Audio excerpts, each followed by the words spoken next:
مصطفیٰ کریم علیہ السلام نے منع فرمایا، شریعت مطہرہ نے منع کیا، روکا ہے، چہرے کو نہیں پیٹنا، غم کے نام پہ گریبان کو نہیں چاک کرنا، اپنے آپ کو زخمی نہیں کرنا۔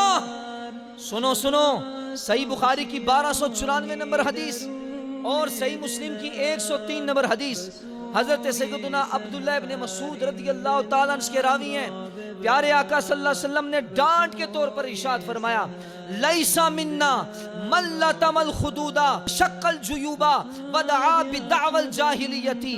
مصطفیٰ نے فرمایا جو بندہ چہرہ پیٹے، گریبان پھاڑے یعنی چاک کرے، اور فرمایا یہ جاہلیت کی باتیں کرے یعنی واویلا کرے، رب سے شکایات کرنا شروع کر دے، فرمایا وہ ہم میں سے نہیں ہے۔